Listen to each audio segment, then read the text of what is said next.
Hey everybody, welcome to Skills on Sunday for July 19th, 2020. I'm your host, DM Gallibond.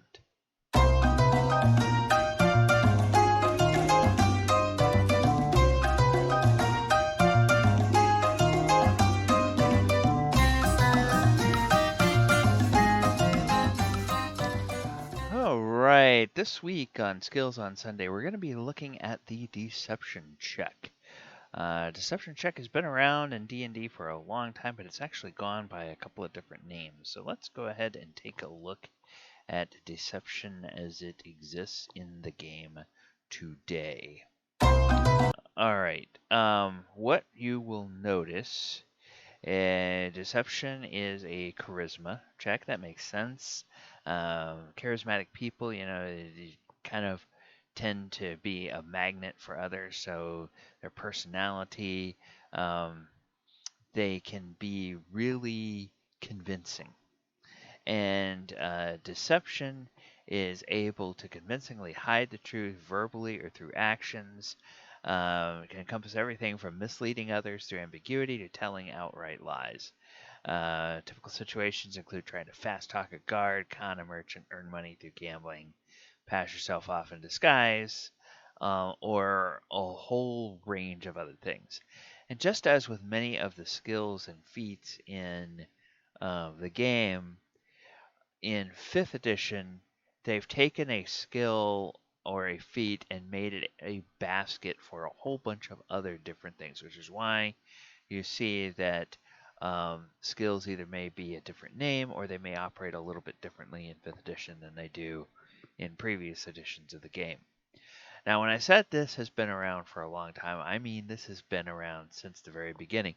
And it's kind of funny because in the list of skills in original D&D, they do say deception, but then there was a mismatch um, with their printing and their text. The proofreader didn't do a very good job because instead of putting deception, they put deceiving here. So its ability to persuade a listener of the truth and sincerity of what the speaker is saying, despite the fact the skill user is lying through his teeth.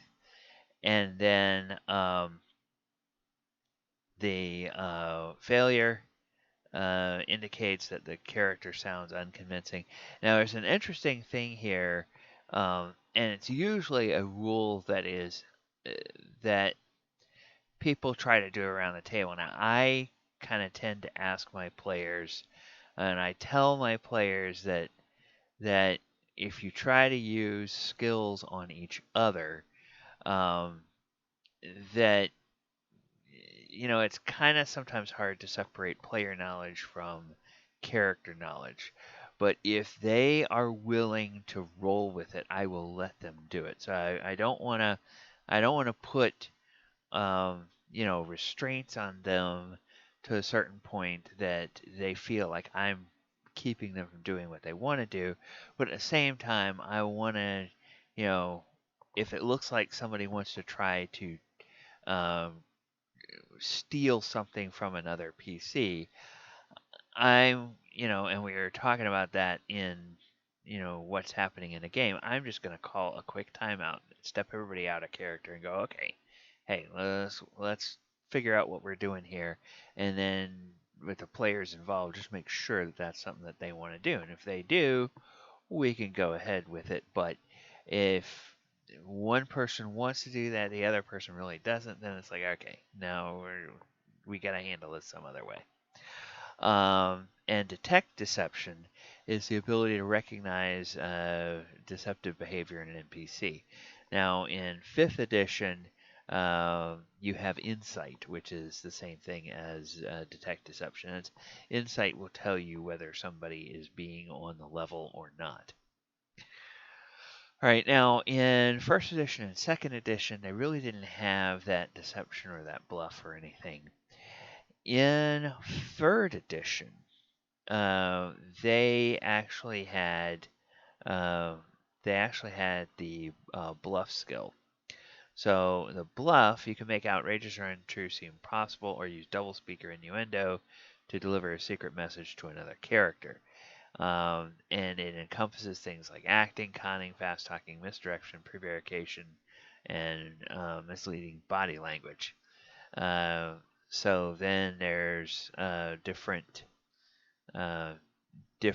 circumstances, and you get modifiers, either bonuses or penalties, to your bluff check, and those types of things.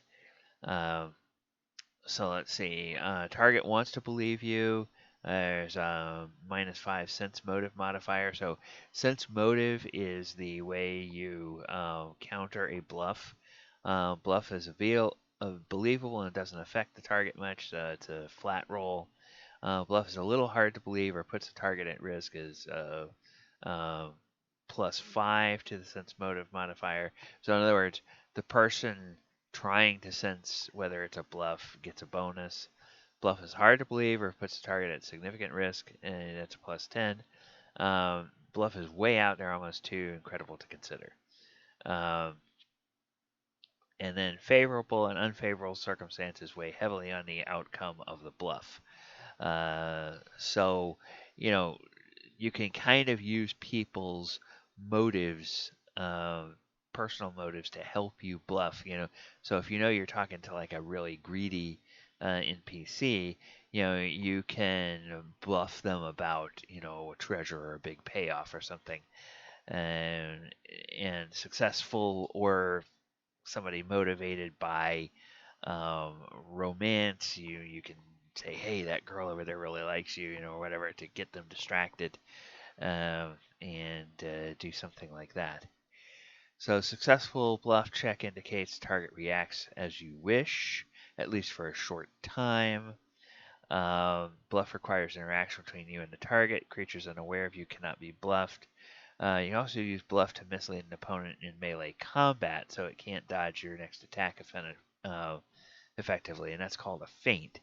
Uh, and to do that, you make a bluff check opposed by your target's sense motive, but in this case, the target can add its base attack bonus to the roll along with any other applicable modifier. So it makes it hard to do that, but you can succeed if you get a really good roll.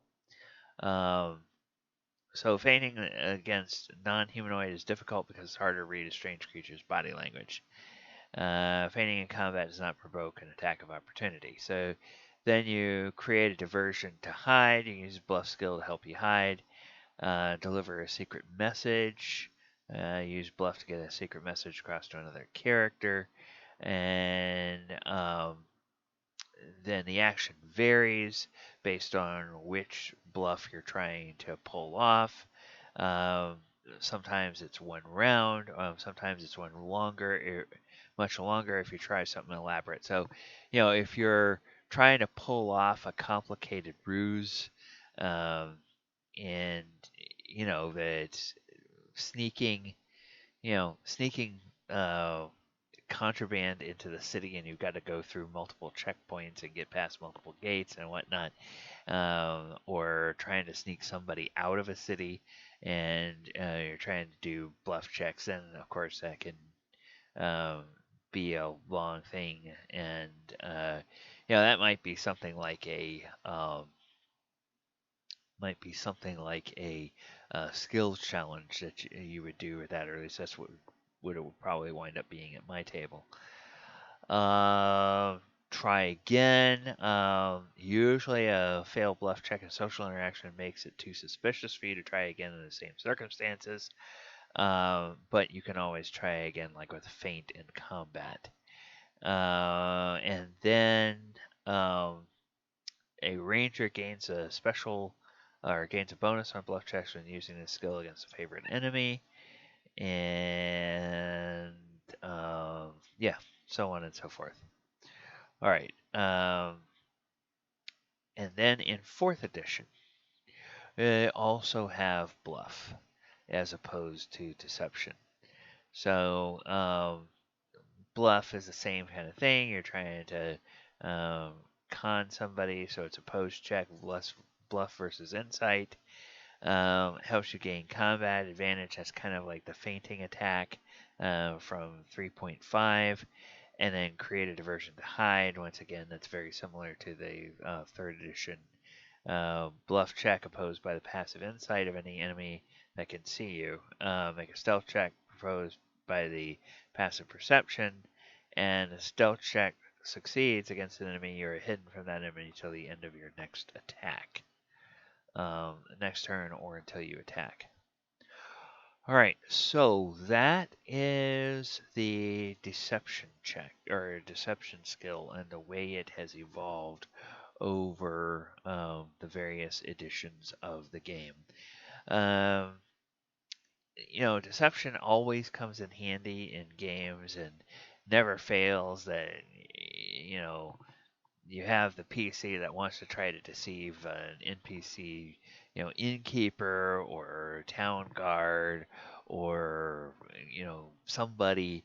Um, Maybe they want to try to fast talk an enemy who maybe has them at a disadvantage or something like that, and talk their way out of a fight or something, and or talk their way out of a sticky situation that they might be in. So that's always a fun skill to have. Hey, if you like what we're doing here on this channel, go ahead and click the subscribe button down below, and you can click that notification bell, and that will go ahead and alert you every time we drop a new video on the channel. Thank you all for stopping by. Hopefully you will be back here for Skills on Sunday next week. And if you look in the description, you'll find how you can find all of my social media platforms, how to follow me there. And then on this channel, you'll find archives of a lot of our live sessions, and you'll also find out how to participate or see those sessions as they happen live. All right, thank you very much. Everybody take care. Hope you have a wonderful week and a great evening. Good night, everybody.